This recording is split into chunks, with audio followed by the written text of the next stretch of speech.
Assalamualaikum warahmatullahi wabarakatuh. Saya di sini akan memperkenalkan diri. Nama saya Rizwan Dianto, kelas HPI 2. Lanjut. Baik, perkenalkan nama saya Amalia Lila. Saya juga dari HPI 2. Selanjutnya, Baik, saya di sini atas nama Ahmad Fauzi. Juga sama, kami dari kelas HPI 2 Hukum Pidana 2. Mungkin ini perkenalan dari kelompok kami. Selanjutnya simak dan dengarkan baik-baik mengenai penjelasan hukum dan seberapa penting sih hukum menurut pendapat ahli hukum kami dan wawancara dengan masyarakat sekitar. Terima kasih. Assalamualaikum warahmatullahi wabarakatuh. baik, tadi kita sudah menjelaskan apa sih itu hukum, fungsi hukum, dan semacamnya. Sekarang kita akan bertanya kepada masyarakat, apa sih hukum menurut mereka? Baik, pertama kita akan bertanya kepada bapak-bapak di sebelah kita. Baik Pak, sebelumnya perkenalkan namanya siapa Bapak? Hadi. Ya, kita akan mewawancarai Bapak Hadi. Begini Pak, kan di dalam Indonesia ini terkenal dengan negara hukum. Menurut Bapak, hukum itu apa sih? Hukum itu kalau menurut saya hukum itu yang nggak benar harus dibenarkan. Kalau yang benar memang harus benar, yang salah harus salah. Oh baik, tentang keadilan berarti ya Bapak? Tentang keadilan. Kalau menurut Bapak nih, apakah hukum di Indonesia itu sudah berjalan semestinya, apa harus ada yang diperbaiki Bapak? Harus diperbaiki. Diperbaikannya itu bagaimana Pak? Ya harus ditindaklanjuti. Ditindaklanjuti. Itu adalah wawancara kita kepada masyarakat yang pertama. Setelah lagi kita akan mewawancarai masyarakat yang lainnya. Terima kasih. Assalamualaikum warahmatullahi wabarakatuh. Di sini saya akan mewawancarai Habib Hussein. Baik, gimana pendapat Habib? Hukum itu gimana? Hukum itu secara umum ialah kumpulan peraturan-peraturan yang ada norma dan sanksi-sanksinya. Itu secara umum. Terus Gimana pendapat Habib hukum di Indonesia? pendapat saya hukum di Indonesia itu harus dilaksanakan karena dalam Al-Quran kita itu harus menaati Allah, menaati Rasulullah, dan menaati para pemerintah-pemerintah kita. Jadi mau tidak mau hukum ini sangat penting bagi kita semua, karena adanya hukum sangat bermanfaat bagi kami. Jika tidak ada hukum di sini, maka kita akan hancur. Tidak ada yang mengatur negara, tidak ada yang mengatur bangsa maupun agama. Jadi hukum ini sangat penting bagi kita, terutama di Indonesia ini, karena hukum tersebut yang mengatur tatanan negara, mengatur semua manusia-manusia sehingga bisa terjadi dengan baik gitu. Sekian dari saya. Assalamualaikum warahmatullahi wabarakatuh. Baik, Assalamualaikum warahmatullahi wabarakatuh. Nah, selanjutnya kami akan menanyakan hukum kepada saudara Mas Rizky Habibi. Bagaimana pendapat beliau mengenai tentang hukum? Baik, menurut Mas, hukum itu seperti apa sih? Apa maksud hukum? Jadi kalau menurut saya hukum itu sebuah peraturan yang dibuat oleh negara yang tujuannya untuk membatasi perilaku warga negaranya. Jadi agar tidak terjadi penyimpangan dari kegiatan yang dilakukan sehingga tidak merugikan masyarakat yang lain. Baik, itu hukum menurut Mas. Terus, apakah hukum di Indonesia sudah berjalan baik-baik saja atau bagaimana? Kalau menurut saya sih relatif ya, karena hukum di Indonesia kan banyak nih. Yeah. Jadi kalau menurut saya penegakannya aja yang masih belum optimal dari hukum yang ada. Misal hukum kan banyak, ada hukum pidana, terus hukum pertanahan, agraria, dan lain-lain. Di beberapa lini masih ada yang kurang optimal dalam penegakannya, dan hukumnya juga ada beberapa yang masih rancu. Bisa dibilang ada beberapa hukum yang karet juga, seperti itu. Baik, ini pertanyaan terakhir nih. Terus seberapa penting sih hukum bagi kehidupan kita sehari-hari? Penting banget, Mas.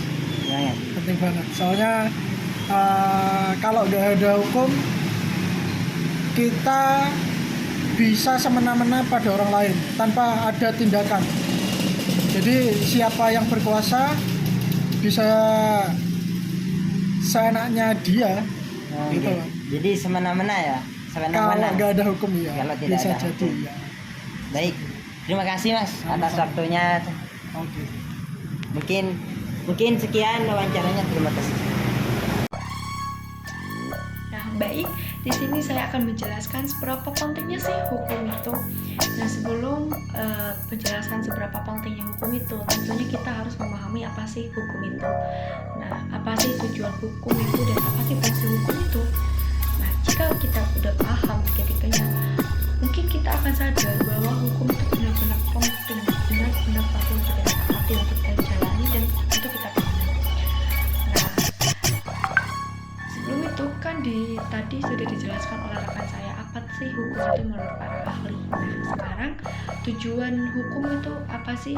Nah, menurut Kuftarot Draft, hukum bertujuan untuk mencapai keadilan, kepastian hukum, dan kemanfaatan hukum. Contohnya, aturan atau hukumannya sudah bersifat pasti, tidak dapat digabungkan karena dibuat sudah dengan semaksimal mungkin. Yang kedua, hukum juga ada masa kadaluarsanya, seperti pada pasal 76 sampai 77 KUHP. Selanjutnya, proses hukum itu bersifat pasti. Nah, seperti pemeriksaan maksimal 24 jam. 20 jam kan. Nah, melebihi dari 20 jam tersebut, terduga dapat dibebaskan karena bukti-bukti kurang konkret. Maksudnya bukti-bukti kurang jelas, kekurangannya bukti untuk membuat terduga menjadi terdakwa. Itu adalah tujuan hukum, untuk tercapainya keadilan, kepastian hukum, dan kemanfaatan hukum itu sendiri. Nah, fungsinya apa? Fungsi hukum itu apa sih? Sebelum kita mengetahui pentingnya hukum, tentu kita harus tahu fungsi hukum itu apa. Menurut para ahli, menurut Woodruff Landry, nah, hukum itu fungsi hukum pada dasarnya menjaga stabilitas dan kepastian. Menurut Woodruff dan Landry, hanyalah satu cara untuk mencapai tujuan masyarakat, yaitu untuk melakukan kontrol sosial. Hukum adalah instrumen untuk melayani kebutuhan masyarakat di tengah konflik yang tidak dapat dihindari antara kebutuhan sosial masing-masing manusia dengan kepentingan pribadi masing-masing. Menurut Woodruff dan Landry ini sendiri, ada dua jenis fungsi hukum. Yang pertama yaitu untuk mencapai tujuan masyarakat, yaitu kontrol sosial. Yang kedua untuk melayani kepentingan masyarakat menyelesaikan konflik. Nah, itu fungsinya. Nah, perlu kita ketahui bahwa manusia itu bersifat zoopolitikon, yaitu mempunyai kebebasan. Nah, mempunyai kehendak bebas. Nah, zoopolitikon sendiri ini tentunya sebagai manusia kita mempunyai kebebasan berpikir, kebebasan bertindak, kebebasan bertingkah laku. Bayangkan jika tidak ada hukum, manusia saling membunuh, saling bacok-membacok, pencurian, pelecehan, pemerkosaan pun itu akan biasa saja jika tidak ada hukum. Bahkan mungkin akan merajalela karena kan tidak ada aturan yang mengikat dan memaksa untuk pelakunya untuk tidak melakukan hal itu. Nah, jadi fungsi hukum itu sendiri adalah untuk mengatur masyarakat, mengontrol masyarakat agar tidak melakukan atau melanggar aturan-aturan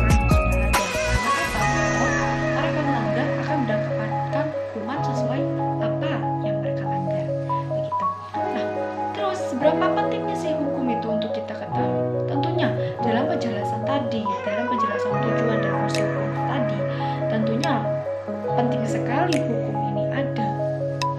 Penting sekali hukum ini. Karena apa? Hukum sendiri berfungsi untuk tercapainya keadilan.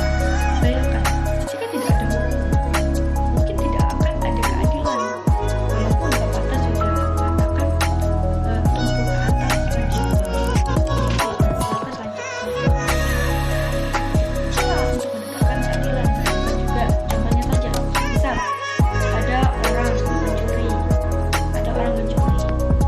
Nah, mencurinya mungkin bandar dan mencuri kendaraan bermotor. Nah, tentunya pasal yang mereka jual pencuri sandal di masjid dan pencuri motor tentunya berbeda. Tentunya dan sebagainya tentu berbeda. Jika tidak ada hukum, mungkin mereka akan dibiarkan berkeliaran bebas. Tapi jika ada hukum, mereka akan mendapatkan sanksi-sanksi yang akan mereka dapatkan sesuai tindakan yang mereka langgar. Begitu.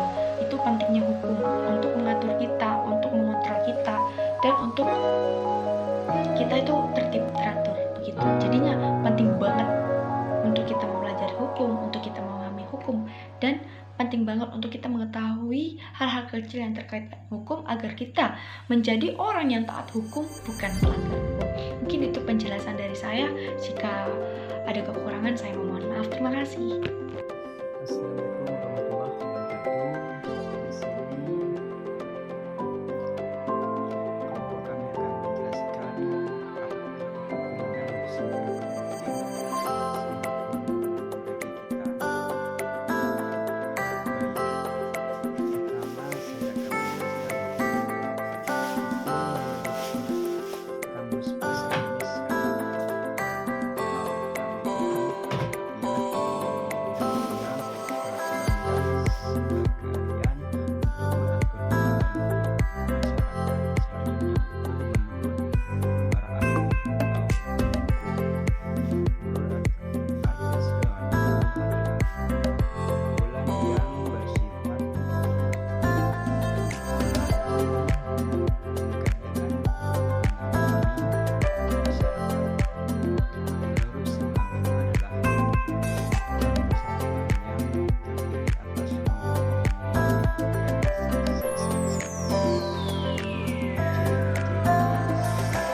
dan seberapa penting Kamus Bahasa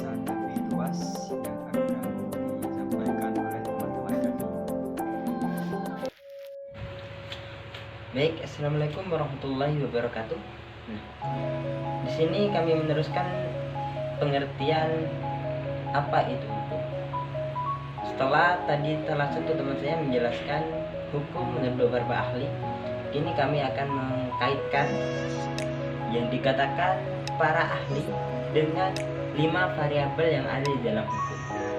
Yang mana yang pertama, seorang tokoh filsafat yakni Aristoteles yang mengatakan hukum adalah kumpulan yang bersifat teratur namun mengikat dan menghakimi masyarakat. Yang dikatakan Aristoteles di sini sudah mencakup salah satu 5 variabel yang ada di dalam hukum. Mengikat, yakni apa yang mencakup dalam variabelnya, yakni yang pertama ada kata-kata memaksa dan mengikat. Dari sini hukum pasti tidak luput dengan kata-kata memaksa, karena ke dalam hukum sudah memaksa subjek hukum dan objek hukum, sudah terikat dengan kata peraturan. Itu yang pertama. Yang kedua, ahli hukum yang bernama Amin mengatakan bahwasanya hukum adalah terdiri dari norma-norma dan sanksi-sanksi.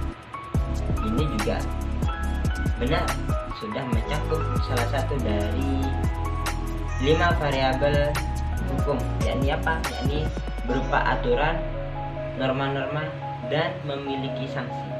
Nah, bagi seorang yang sudah melanggar hukum, mereka pasti melanggar yang namanya aturan, karena hukum berupa aturan, dan setiap pelanggaran aturan di sini akan dikenai sanksi atau pidana atau bahkan hukuman sanksi yang lain.